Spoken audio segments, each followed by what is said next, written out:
예, 여러분, 반가. 빠박쌤이에요. 자, 이번에 물화생지설 주제는, 갈릴레이의 업적입니다. 갈릴레오 갈릴레이. 그, 천동설과 지정설이 서로 치고받고 싸울 때, 이제, 지동설을 지지하는 아주 빼박 증거를 이제 제시한 사람이죠. 예. 갈릴레이 업적에 대해서 알아보겠습니다. 자, 시작하겠습니다.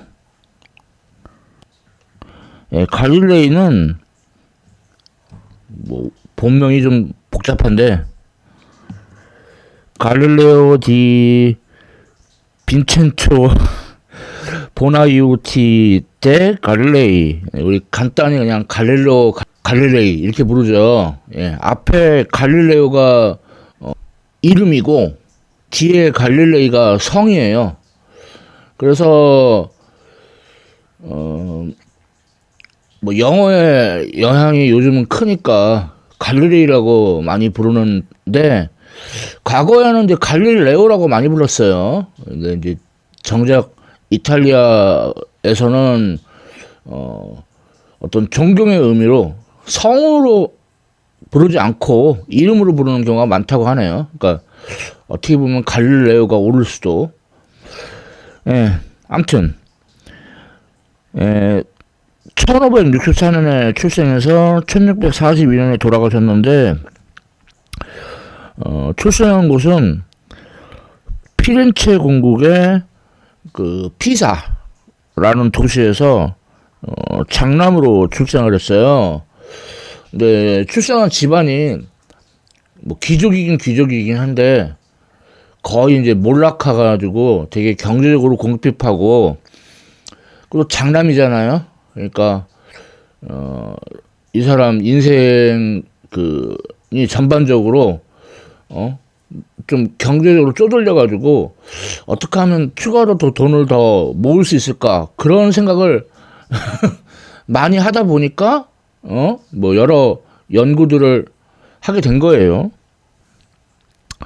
그래서 경력을 알아보면은 일단 갈릴레이는 수도자가 되고 싶었는데 아버지 뜻 때문에 피사 대학교에서 의학을 공부하게 됩니다. 의사가 돈 많이 버니까. 근데 이때 우연히 진자의 정체성도 발견하고 그러면서 수학과 자연 철학에 관심이 생겨서 이제 공부 분야를 옮기고 그렇지만 피사 대학교를 다 다니지는 못했어요. 도중에 그만뒀어요. 그리고 이제 피사 대학교에서 수학 교수로 이제 경력을 시작을 하는데 뭐 돈은 얼마 못 받았대요. 그다음에 이제 대학교 옮겨가지고 파도바 대학교에서 이제 수학 교수를 하고 여기서 이제 여러 연구를 하게 되죠. 뭐 특히 목성의 위성을 관측을 했는데 이 목성 위성에 이제 이름을 붙이는데 당시 피렌체 공국을 다스리고 있던 메디치 가문의 사람들 이름을 따가지고 목성의 위성에다가 이름을 붙였어요. 그러니까 말하자면은 일종의 아부죠. 근데 결국 나중에 아부가 성공했는지 토스카나 대공의 수학자 겸 철학자가 돼가지고 경제적 궁핍에서는 이제 벗어나게 돼요. 그래서 많은 발견을 했는데 그 발견을 이제 알아볼게요. 자, 먼저 케플러의 초신성을 관측을 했어요. 이전에 이제 초신성으로는 뭐 티코의 초신성 같은 게 이제 유명한데 맨눈으로 보는 거였죠. 근데 이제 이때 망원경을 이용했나? 자, 그래서 이게 1604년 정도에 이게 이 초신성이 생겨났는데 거리는 우리로부터 한 2만 광년 정도 떨어져 있고, 그 다음에 우리 은하에서 관측된 마지막 초신성이에요. 그 후로 우리 은하에서는 아직 초신성 관측 못하고 있어요. 그래서 되게 천문학자들이 아쉬워하고 있죠. 근데 이거는 망원경으로 관측했는지 조금 불확실하긴 한데, 아무튼 갈릴레이가 이제 망원경을 만들었어요. 근데 이제 망원경에는 크게 두 종류가 있거든요. 굴절 망원경하고 반사 망원경이 있는데, 이제 갈릴레이는 이제 굴절 망원경이고, 굴절 망원경도 갈릴레이식 굴절 망원경하고 케플러식 굴절 망원경 두 개가 있는데, 차이는 이 눈을 갖다 대는 이 저반 렌즈로 오목 렌즈를 썼으면은 갈릴레이식이고, 여기 대물 렌즈하고 저반 렌즈하고 둘 다 볼록 렌즈를 썼으면 케플러식이에요. 아무튼 그래가지고 갈릴레이식은 상이 뒤집어지지 않고 똑바로 보여요. 그래서 말하자면 별의 크기가 이렇게 크게, 이 그림은 좀 이해를 돕기 위해서 좀 과장되게 그려진 거고, 사실 별의 크기가 이렇게까지 크진 않죠. 아무튼 되게 작은데 이렇게 크게 확대를 해서 볼 수 있죠. 그래서 배율이 한 30배? 그 정도까지 향상시킨 망원경으로 개량을 했어요. 자, 그래서 그걸로 이제 여러 가지 천체를 봤는데, 일단 달의 표면을 관측을 했습니다. 그래서 당시에는 이제 천체 같은 거는 지구에 있는 물질하고는 다른 물질로 구성되어 있다 이거예요. 그래서 달 표면이 매끄럽고 그럴 거라고 생각했는데, 실제로 보니까 달의 표면이 이제 울퉁불퉁하다는 거를 발견을 했죠. 그래서 천체가 어떤 이상적인 물체로 이루어져 있다고 하는 그런 관념이 맞지 않다. 그런 결론을 이끌어냈죠. 그리고 달의 리브레이션이라는 것도 발견했는데, 그러니까 달이 지구의 중력으로 고정돼 가지고 우리가 달의 앞면만 볼 수 있죠. 뒷면은 못 보고. 그러면 한 달 표면의 50%만 볼 수 있나? 아니에요. 달의 리브레이션이라는 현상 때문에 실제로는 절반 넘게 약 60% 정도까지 우리가 볼 수 있어요. 그래서 보면은 달이 이쪽에 그리말디라는 운석공이 있는데, 얘가 약간 더 오른쪽으로 갔죠. 티코라는 운석공도 오른쪽으로 더 갔고, 그 다음에 플라토라는 운석공도 오른쪽으로 갔고, 그 다음에 여기 훔볼트의 바다라는 곳이 있는데, 얘는 안 보여요. 그 다음 여기 위기의 바다라는 곳도 오른쪽으로 갔죠. 그러니까 이런 달의 리브레이션 때문에 실제로는 달을 절반보다 더 넓게 볼 수 있다. 그거에 갈릴레이가 관여를 했다. 그런 얘기가 있어요. 자, 다음은 목성의 위성을 관측을 했죠. 그래서 여기 이오, 유로파, 가니메데, 칼리스토. 자, 이 네 개의 위성을 이제 갈릴레이 위성이라고 하는데, 갈릴레이는 자기를 후원해주는 메디치 가문 사람들의 이름을 따가지고 이 위성을 장명을 했죠. 근데 갈릴레이하고 같은 시대에 동시에 이 위성을 발견한 시몬 마리우스라는 사람이 있어요. 그래서 현재적으로는 이 시몬 마리우스라는 사람의 장명을 따라가지고 이름을 이오, 유로파, 가니메데, 칼리스토라고 붙였어요. 근데 정작 갈릴레이는 시몬 마리우스가 얘 표절이다 하고 막 이렇게 화를 엄청 냈대요. 근데 이제 시몬 마리우스는 독립적으로 발견한 건데. 자, 목성의 위상 관측 이렇게 했고, 그리고 금성의 위상 변화도 관측을 했어요. 그러니까 금성이 그러니까 달처럼 보름달, 반달, 초승달, 그물달 뭐 그런 식으로 유사하게 위상이 변해요. 그런데 초승달이 됨에 따라서 이게 더 길어져요. 달은 안 그러잖아요. 그러니까 이러한 금성의 위상 변화는 천동설로는 설명이 불가능해요. 예? 지동설로는 어느 정도 설명이 가능한데, 예? 일종의 지동설을 이제 지지하는 빼박 증거죠. 자, 그리고 갈릴레이가 토성의 고리도 관측을 했어요. 그런데 갈릴레이의 망원경이 그렇게 좋은 망원경이 아니라서 이렇게 정확한 고리라는 거는 인식을 할 수가 없었다고 합니다. 뭐 그냥 토성 옆에 무슨 귀가 달렸나? 자, 그리고 갈릴레이가 해왕성도 관측했대요. 뭐 다 해먹었어. 예, 그런데 갈릴레이는 해왕성을 행성으로 인식하지는 못하고 그냥 기록만 남겼다는 얘기죠. 자, 그리고 갈릴레이가 태양의 흑점도 관찰했어요. 이것도 역시 그 천체가 완벽하게 이루어져 있다는 그런 그 관념하고 안 맞죠. 어?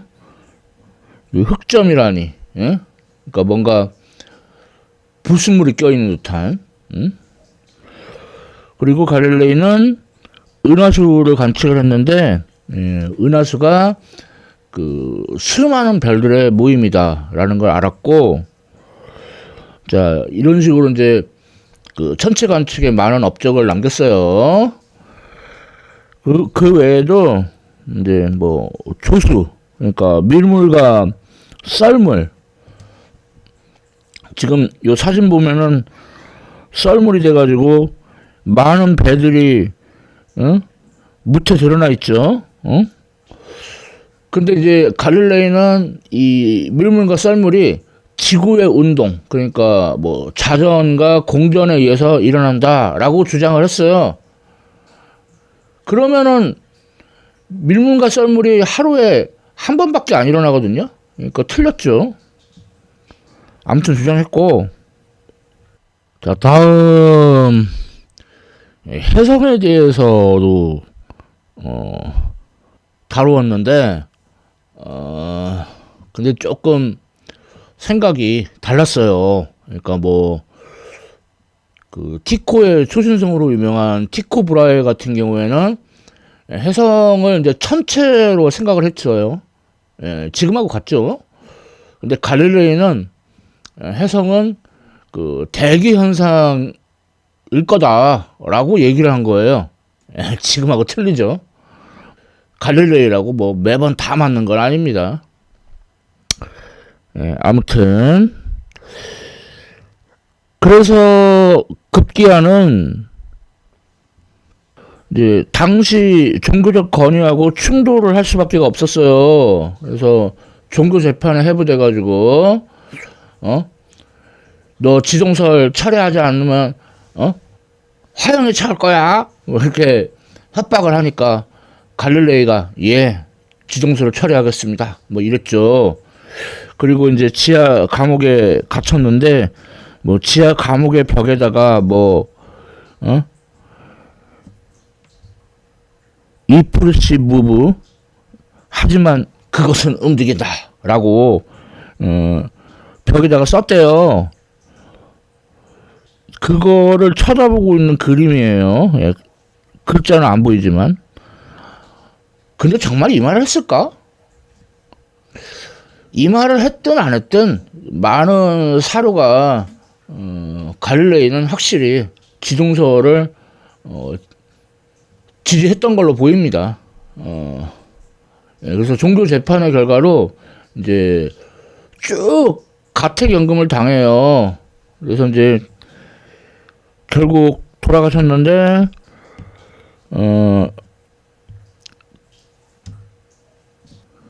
장례를 이제 조촐하게, 왜냐면 종교재판에서 유죄를 받은 사람이니까 그렇게 했지만 나중에 묘비가 세워져 가지고 이 사진처럼 이렇게 살아있을 때 갈릴레이의 그 여러 업적을 기념하는 의미로 묘비를 이렇게 이쁘게 만들어줬어요. 자, 갈릴레이가 뭐 천체만 관측한 게 아니에요. 어떤 현대적인 과학적 방법의 그 선구자라고 할 수 있어요. 그래서 이제 갈릴레이가 남긴 말에 자연은 수학의 언어로 쓰여져 있고, 그 다음에 이제 여러 그림이 있는데 뭐 삼각형, 원, 기타 등등 기하학적인 그림으로 그려져 있고, 그래서 이런 것이 없다면 단 한마디도 이해하는 것이 불가능할 것이다. 아주 갈릴레이가 남긴 말이에요. 그래서 갈릴레이가 물리학에도 여러 가지 업적이 있어요. 먼저 그 진자의 등시성, 그러니까 진자가 똑딱 똑딱 하는데 그 주기는 오직 길이하고만 관계 있다. 그러니까 뭐 추가 무거우냐 가벼우냐 또는 요 진폭이 크냐 작으냐는 주기에 영향을 주지 않는다. 사실 정확하게는 영향을 줘요. 각도가 충분히 작은 경우에는 이제 영향이 미미하지만, 자, 그 다음에 갈릴레이가 빛의 속도를 측정하려고 시도를 했어요. 그러니까 뭐 조수하고 이제 얘기를 해가지고, 조수는 이쪽 산에, 본인은 이쪽 산에, 그래서 한쪽 산에 있는 사람이 그 램프 그 커튼을 딱 그 들어 올리면은 불빛이 보일 거 아니야? 그럼 불빛을 봤다. 그럼 자기 램프도 이렇게 딱 해가지고, 뭐 아주 아이디어는 뭐 너무나 당연한 거죠. 그런데 실패했어요. 왜냐면 빛의 속력이 유한하기는 해도 엄청 빠르거든요. 그래서 실험은 실패했지만 아무튼 빛의 속도 측정을 시도했다는 거죠. 자, 그리고 갈릴레이의 상대성 원리가 있어요. 뭐 아인슈타인만 상대성 원리가 있나? 그래서 정지에 있는 사람이 보나 운동하는 사람이 보나 그 똑같다. 그게 상대성 원리예요. 그런데 이제 그때는 공간하고 시간을 그 분리해서 생각했죠. 아인슈타인의 상대성 이론은 공간하고 시간을 융합하기 때문에 뭐 이름은 같지만 내용은 확 달라요. 자, 그다음에 갈릴레이가 관성에 대한 사고 실험을 했는데, 사고 실험이라는 거는 뭐 실제로 실험하기가 불가능하거나 또는 가능해도 매우 어려운 경우에 하는 실험이에요. 그래서 여기서 요 표면에 마찰이 없거든요. 그래서 실제로 마찰이 없게 하는 게 매우 어려워요. 그러니까 사고 실험을 하죠. 그래서 보면은 비타민을 내려와 가지고 같은 높이만큼 운동을 하죠. 그럼 만일에 얘를 이렇게 똑바로 하면, 그러면 계속 움직이겠죠. 이게 관성. 정지해 있는 물체는 계속해서 정지해 있으려고 하고, 운동하는 물체는 계속 운동하려 한다. 예, 관성에 대해서 사고 실험 했고, 그리고 그 유명한 피사의 사탑 실험. 갈릴레이 전에 델프트 타워 실험이라고 해서 그 사이먼 스텝인 얀 코르네츠 드 그루트라는 뭐 네덜란드 쪽 사람들이 한 실험하고 비슷하게 실험을 한 거예요. 근데 진짜로 했다고? 그래서 가벼운 물체 떨어뜨리고 무거운 물체 떨어뜨리고 그러면 동시에 떨어뜨리면 동시에 도착한다? 이걸 진짜로 했다고? 사고 실험이었을 가능성이 높은 걸로 얘기가 되고 있어요. 근데 이런 자유낙하 운동은 등가속도 운동에 속하는데, 그래서 이제 그 등가속도 운동을 해가지고 이 길이의 비가 1대 4대 9대 16 등등등등, 이걸 알았고, 그러면 따라서 1대 3대 5대 7 뭐 등등등등 뭐 이런 거를 유도를 해요.